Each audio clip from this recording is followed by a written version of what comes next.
ಗುರುಭ್ಯೋ ನಮಃ ಹರಿ ಓಂ. ನನ್ನೆಲ್ಲ ಆತ್ಮೀಯರಿಗೆ ಭಕ್ತಿಪೂರ್ವಕ ನಮಸ್ಕಾರಗಳು. ಎಲ್ಲರೂ ಕ್ಷೇಮವಾಗಿದ್ದೀರಾ ಅಂತೇಳಿ ನಾನು ಭಾವಿಸ್ತೇನೆ.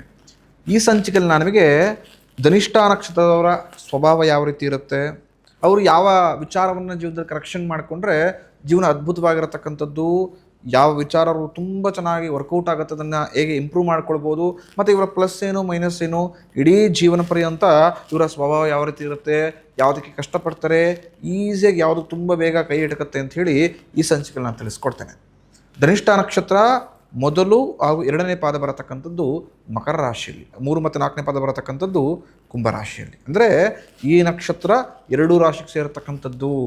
ಇನ್ನು ಈ ಧನಿಷ್ಠ ನಕ್ಷತ್ರರು ಯಾರೇ ಹುಟ್ಟಿದ್ರು ಕೂಡ ಅವ್ರದ್ದು ಸ್ವಭಾವ ಸ್ವಲ್ಪ ಕೋಪತಾಪ ಜಾಸ್ತಿ ಇರತಕ್ಕಂಥವ್ರಾಗಿರುತ್ತೆ. ಅಂದರೆ ರಾಕ್ಷಸ ಗಣಕ್ಕೆ ಸೇರತಕ್ಕಂಥ ನಕ್ಷತ್ರವಿದು. ಕೋಪತಾಪ ಜಾಸ್ತಿ, ಸ್ಟ್ರೈಟ್ ಫಾರ್ವರ್ಡ್, ತುಂಬ ಉಗ್ರವಾಗಿ ಮಾತಾಡ್ಬಿಡ್ತಾರೆ, ಯಾವುದನ್ನು ಕೂಡ ಅಷ್ಟು ಈಸಿಯಾಗಿ ಸಹಿಸ್ಕೊಳ್ಳೋದಿಲ್ಲ. ಏನಕ್ಕಂದರೆ ನಕ್ಷತ್ರ ಅಧಿಪತಿ ಬರತಕ್ಕಂಥದ್ದು ಕುಜ, ಮಂಗಳ ಗ್ರಹ.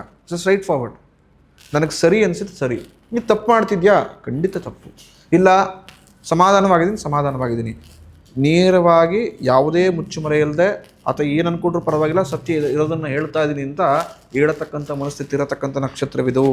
ಇನ್ನು ಈ ಧನಿಷ್ಠ ನಕ್ಷತ್ರದಲ್ಲಿ ಒಂದು ಮಗು ಜನನವಾದರೆ ಯಾವ ಅಕ್ಷರದಲ್ಲಿ ಹೆಸರನ್ನ ಇಟ್ಟರೆ ಮಗುವಿಗೆ ಉತ್ತಮ ಕೀರ್ತಿ ಸಂಪಾದನೆ ಆಗುತ್ತೆ ಅಂತ ನೋಡೋದಾದ್ರೆ ಪ್ರಮುಖವಾಗಿ ಘ, ಘಿ, ಗು, ಘೆ, ಅಂದರೆ ಘಾಗೆ ಸಂಬಂಧಪಟ್ಟಂತಹ ಅಕ್ಷರಗಳಲ್ಲಿ ಈ 4 ಪಾದಗಳಲ್ಲಿ ಯಾರು ಜನನವಾಗ್ತಾರೆ ಅಂಥವ್ರಿಗೆ ಈ 4 ಅಕ್ಷರಗಳನ್ನು ನಾಮಕರಣ ಭಾಗದಲ್ಲಿ ಒಂದು ನಕ್ಷತ್ರ ನಾಮ ತೆಗೆದುಕೊಂಡ್ರೆ ಖಂಡಿತವಾಗಿಯೂ ಆ ಮಕ್ಕಳ ಕೀರ್ತಿ ಸಂಪಾದನೆ ಯಥೇಚ್ಛವಾಗಿ ಬೆಳೆಯತಕ್ಕಂಥದ್ದು. ಈ ಧನಿಷ್ಠ ನಕ್ಷತ್ರದವರು ವಿದ್ಯಾದಲ್ಲಿ ತುಂಬಾ ಬುದ್ಧಿ ಉಳ್ಳತಕ್ಕಂಥವ್ರು, ಅಂದ್ರೆ ಒಳ್ಳೆ ಬುದ್ಧಿಯನ್ನ ರೂಢಿ ಮಾಡ್ಕೊಂಡಿರ್ತಾರೆ. ಯಾವುದೇ ವಿಚಾರವನ್ನು ಕೊಟ್ಟು ಕೂಡ ಈಸಿಯಾಗಿ ಕರಗತವನ್ನು ಮಾಡ್ಕೊಳ್ತಕ್ಕಂಥವ್ರು.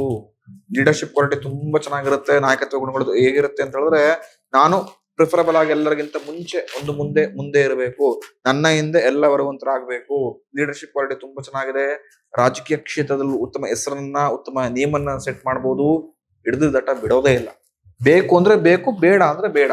ಆ ವಸ್ತು ಮೇಲೆ ಧನಿಷ್ಠ ನಕ್ಷತ್ರ ಕಣ್ಣು ಹಾಕ್ಬಿಟ್ರೆ ಆ ವಸ್ತುನ ಪಡ್ಕೊಳ್ಳೋರ್ಗು ಮನಸ್ಸಿಗೆ ಸಮಾಧಾನ ಇರೋದಿಲ್ಲ. ಆ ವಸ್ತು ಬೇಡ ಅಂತ ಒಂದ್ಸರಿ ಡಿಸೈಡ್ ಮಾಡಿದ್ರೆ ಸಾಕ್ಷಾತ್ ಭಗವಂತನೇ ಬಂದು ವಸ್ತು ತೆಗೆದುಕೊಳ್ಳಪ್ಪ ಅಂತ ಹೇಳಿದ್ರು ಖಂಡಿತ ಸುತರಾಮ್ ತೆಗೆದುಕೊಳ್ಳೋದಿಲ್ಲ. ಸ್ವಭಾವ ಇದು. ನೇರವಾಗಿ ಸತ್ಯವನ್ನ ಮಾತಾಡ್ತಕ್ಕಂಥವ್ರು ತುಂಬಾ ಇಷ್ಟಪಡ್ತಾರೆ.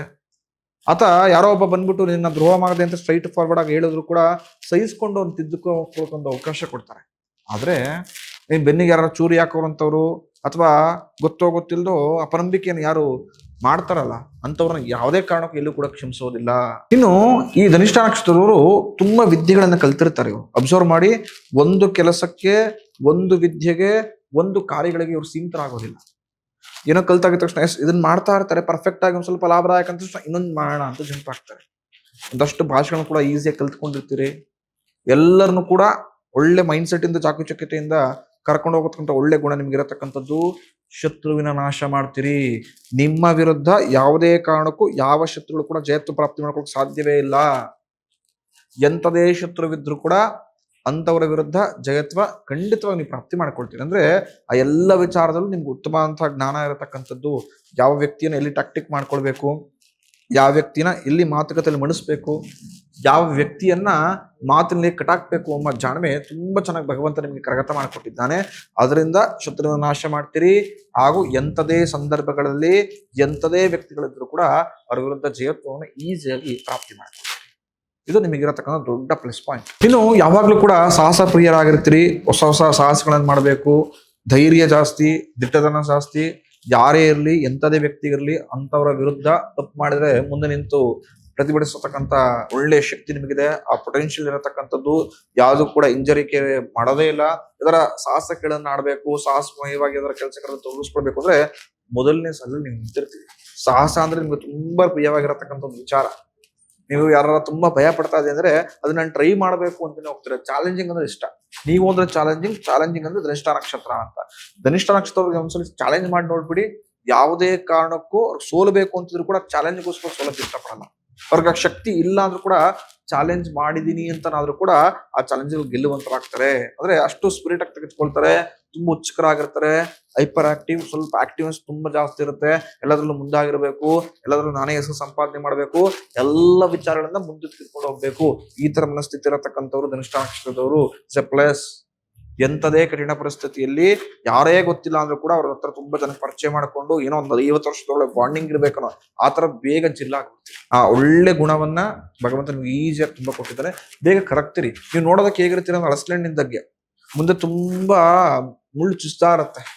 ನೋಡೋದೇ ಈ ವ್ಯಕ್ತಿ ತುಂಬಾ ಸಾಧು ಇಲ್ಲಪ್ಪ, ತುಂಬಾ ಸ್ಟ್ರೈಟ್ ಫಾರ್ವರ್ಡ್, ಇವನ ಹತ್ರ ಏನ್ ಮಾತಾಡಬಾರ್ದು ಅಂತ ಗೊತ್ತಾಗಲ್ಲ, ನೋಡ್ಕೊಂಡು ಮಾತಾಡಬೇಕು, ವ್ಯಕ್ತಿ ಸರಿಯಿಲ್ಲ, ಇದ್ದಿದ್ದಂಗೆ ಹೇಳ್ಬಿಡ್ತಾನೆ, ಮುಜುಗರ ಆಗ್ಬಿಡುತ್ತೆ ಅಂತ ತುಂಬಾ ಜನ ನಿಮ್ ವಿರುದ್ಧ ಅಪಪ್ರಚಾರವನ್ನು ಮಾಡ್ತಾರೆ ಅಥವಾ ಏನೋ ಕೊಂಗ್ ಮಾತಾಡ್ತಾರೆ. ಆದ್ರೆ ನಿಮ್ಮನ್ನ ಅರ್ಥ ಮಾಡ್ಕೊಂಡಿರತಕ್ಕಂಥವ್ರು ನಿಮ್ ಜೊತೆ ಆತ್ಮೀಯರಿಗೆ ಮಾತ್ರ ಗೊತ್ತು ನೀವು ಎಷ್ಟು ತುಂಬಾ ಸ್ವೀಟ್ ಅಂತ ಹೇಳಿ. ಅದಕ್ಕೆ ಅಲಸ್ಲೆಂಡು ಅಂತ ನಿಮಗೆ ಎಕ್ಸಾಂಪಲ್ ಕೊಟ್ಟಿದೆ ಈ ಧನಿಷ್ಠ ನಕ್ಷತ್ರದವ್ರಿಗೆ.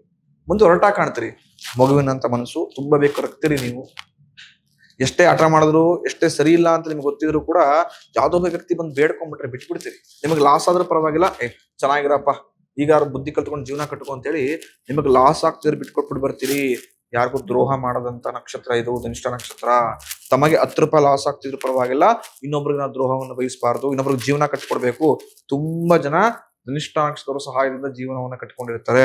ಚಾಲೆಂಜಿಂಗ್ ತುಂಬಾ ಜನ ಕಟ್ಕೊಂಡಿರ್ತೀರಿ ಧನಿಷ್ಠ ನಕ್ಷತ್ರದವರ ಸಹಾಯ ತೆಗೆದುಕೊಂಡು. ಅಂದ್ರೆ ಈ ನಕ್ಷತ್ರದವರ ಸ್ವಭಾವ ಅದೇ ರೀತಿ, ಲೀಡರ್ಶಿಪ್ ಕ್ವಾಲಿಟಿ, ಸಹಾಯ ಮಾಡ್ಬೇಕು. ಆದ್ರೆ ಕೆಲವೊಂದು ಬಾರಿ ನಂದೇ ನಡಿಬೇಕು, ನಾನತ್ವ ಕೊಂಚ ಮಟ್ಟಿಗೆ ಇವರಿಗೆ ಹಿಂದೆ ಮುಂದೆ ಹಂಗ್ ಮಾಡ್ಬಿಡುತ್ತೆ.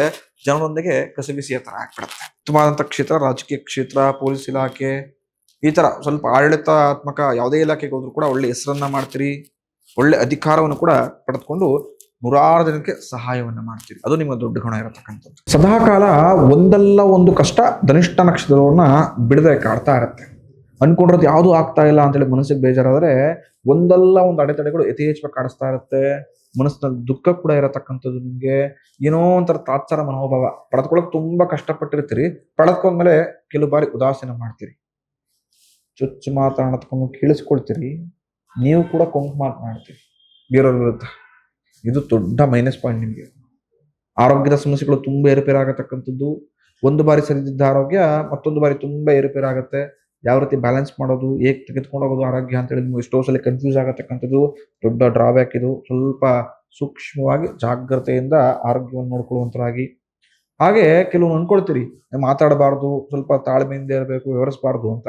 ಆದ್ರೆ ಗೊತ್ತಿಲ್ಲದೋ ನೀವು ಮಾಡತಕ್ಕಂಥ ರಿಯಾಕ್ಷನ್ಸ್ ಏನಿರುತ್ತೆ ಸ್ವಲ್ಪ ಎದುರುಗಡೆ ಇದ್ದವ್ರಿಗೆ ಕಸಿಬಿಸಿ ಆಗತ್ತೆ, ಹಾಗೂ ಮನಸ್ಸಿಗೂ ಬೇಜಾರಾಗತ್ತೆ. ಆಮೇಲೆ ನೀವೇ ಯೋಚನೆ ಮಾಡ್ತೀರಿಲ್ಲ, ಆತರ ಮಾತಾಡಬಾರ್ದಾಗಿತ್ತು ಆ ವ್ಯಕ್ತಿಗೆ ಎಲ್ಲರ ಮುಂದೆ. ಆದ್ರೂ ಕೂಡ ಕ್ಷಣದಲ್ಲಿ ಆ ವ್ಯಕ್ತಿ ರಿಯಾಕ್ಟ್ ಮಾಡಿರುತ್ತಲ್ಲ, ಆ ರಿಯಾಕ್ಟ್ ಖಂಡಿತ ಆಕ್ಷನ್ ಇರುತ್ತೆ. ಅದು ಯಾವ ರೀತಿ ಇರುತ್ತಪ್ಪ ಅಂತ ಹೇಳಿದ್ರೆ ಆ ವ್ಯಕ್ತಿಗೆ ಅಲ್ಲೇ ಮುಜುಗರ ಆಗ್ಬಿಡ್ಬೇಕು, ಆ ತರ ರಿಯಾಕ್ಷನ್ ಮಾಡ್ತೀರಿ. ಯಾರೊಂದಿಗಾದ್ರೂ ಕೋಪತಾಪದಲ್ಲಿ ವಿವರಿಸ್ಬೇಕಾದ್ರೆ ಅಥವಾ ಕೋಪತಾಪದಲ್ಲಿ ಏನೋ ಕನ್ವೆ ಮಾಡ್ಬೇಕಾದ್ರೆ ತಾಳ್ಮೆಯಿಂದ ಹೇಳುವಂತರಾಗಿದೆ ಧನಿಷ್ಠ ನಕ್ಷತ್ರದವರು. ಇಲ್ಲ ಅಂದ್ರೆ ಆ ಸಂದರ್ಭದಲ್ಲಿ ವ್ಯಕ್ತಿಗೂ ಮುಜುಗರ ಆಗುತ್ತೆ, ಹೇಳದಾದ್ಮೇಲೆ ನಿಮಗೂ ಒಂಥರ ಮುಜುಗರ ಆಗತಕ್ಕಂಥದ್ದಾಗತ್ತೆ. ಸಂಪೂರ್ಣ ದೇಹ ಉಷ್ಣಾಂಶದಿಂದ ಕೂಡಿರುತ್ತೆ. ಚಾಡಿ ಮಾತನ್ನ ಕೇಳಿಸ್ಕೊಳ್ತೀರಿ, ಬೇರೆಯವ್ರ ವಿರುದ್ಧ ಚಾಡಿ ಕೂಡ ಹೇಳ್ತೀರಿ. ನಿಮ್ದು ಸ್ಟ್ರೈಟ್ ಫಾರ್ವರ್ಡ್ ಮನಸ್ಥಿತಿ ಇರೋದ್ರಿಂದ ಕೊಂಚ ಮಟ್ಟಿಗೆ ಗುರಿಯರನ್ನ ಕಂಡ್ರೆ ಅಥವಾ ಪಿತ್ರಾದಿಗಳನ್ನ ಕಂಡ್ರೆ, ಜಂಗಮನ ಕಂಡ್ರೆ ಸ್ವಲ್ಪ ಅಸಡ್ಡೆ. ನಾವಾಯ್ತು ನಮ್ ಕೆಲಸವಾಯ್ತು, ಕಾಯಕವೇ ಕೈಲಾಸ ಅಂತ ನಂಬಿರ್ತಕ್ಕಂಥವ್ರು, ನಾವ್ ಯಾಕೆ ಇನ್ನೊಬ್ರು ಹಿಂದೆ ಹೋಗ್ಬೇಕು, ಈ ತರ ಒಂದಷ್ಟು ಡಿಫ್ರೆಂಟ್ ಮೈಂಡ್ ಸೆಟ್ ಅನ್ನ, ಸ್ವಲ್ಪ ತಾತ್ಸಾರದ ಮನಸ್ಥಿತಿಯನ್ನ ಖಂಡಿತವಾಗಿ ಇಟ್ಕೊಂಡಿರ್ತೀರಿ. ಸದಾಕಾಲ ಒಂದಲ್ಲ ಒಂದು ತೊಂದರೆಲೇ ಇರುವಂತರ ಆಗ್ತೀರಿ ನೀವು. ಏನೋ ಒಂಥರ ಮತ್ಸರ, ಇನ್ನೊಬ್ರು ಯಾರೋ ಅಭಿವೃದ್ಧಿ ಆಗ್ತದಾರೆ ಮನಸ್ಸಲ್ಲಿ ಏನೋ ಒಂಥರ ಕೊರಗಬೇಕೆ ಕೆಲವೊಂದು ಬಾರಿ ನಿಮ್ಮನ್ನ ಕಾಣಿಸ್ಬಿಡುತ್ತೆ. ಧನಿಷ್ಠ ನಕ್ಷತ್ರದವರು ಸದಾಕಾಲ ಆ ನರಸಿಂಹಸ್ವಾಮಿ, ಉಗ್ರ ನರಸಿಂಹಸ್ವಾಮಿಯನ್ನು ಆರಾಧನೆ ಮಾಡಿ, ಪ್ರಾರ್ಥನೆ ಮಾಡಿ, ಖಂಡಿತವಾಗಿಯೂ ನಿಮ್ಮೆಲ್ಲರ ಸಂಕಷ್ಟ ದೂರವಾಗಿ ಮನಸ್ಸಲ್ಲಿ ಇಷ್ಟೈಶ್ವರ್ಯವು ಈಡೇರುತ್ತೆ. ಯಾರು ಭವಿಷ್ಯ ದರ್ಶನ ಯೂಟ್ಯೂಬ್ ಚಾನಲ್ನ ಇನ್ನು ಸಬ್ಸ್ಕ್ರೈಬ್ ಮಾಡ್ಕೊಂಡು ಆದಷ್ಟು ಬೇಗ ಸಬ್ಸ್ಕ್ರೈಬ್ ಮಾಡ್ಕೊಡಿ. ಪಕ್ಕದಲ್ಲಿರತಕ್ಕಂಥ ಬೆಲ್ ಬಟನ್ ಒತ್ತಿ. ಪ್ರತಿನಿತ್ಯವೂ ಕೂಡ ನೋಟಿಫಿಕೇಶನ್ ಮುಖಾಂತರ ನಿಮಗೆ ಉಪಯುಕ್ತ ಮಾಹಿತಿಗಳು ನೀವು ಅಪ್ಲೋಡ್ ಮಾಡ್ತಾ ಇರ್ತೀವಿ, ನಿಮಗೆ ತಲುಪುತ್ತೆ. ಇನ್ಸ್ಟಾಗ್ರಾಮ್, ಫೇಸ್ಬುಕ್ ಅಲ್ಲಿ ನಮ್ಮ ಪೇಜ್ಗಳಿದೆ, ಭವಿಷ್ಯ ದರ್ಶನ ಅಂತ ಸರ್ಚ್ ಮಾಡಿ. ಪ್ರತಿನಿತ್ಯವೂ ಕೂಡ ರೀಲ್ಸ್ ಮುಖಾಂತರ, ಪೋಸ್ಟ್ ಮುಖಾಂತರ ನಿಮಗೆ ಯಾವ ಅಪೇಕ್ಷೆಯನ್ನು ಇಟ್ಕೊಂಡಿರ್ತಾರೆ, ಯಾವ ಉಪಯುಕ್ತ ಮಾಹಿತಿ ಬೇಕು ಎಲ್ಲವನ್ನು ಕೂಡ ನಾವು ಕೊಡ್ತಾ ಬರ್ತೀವಿ.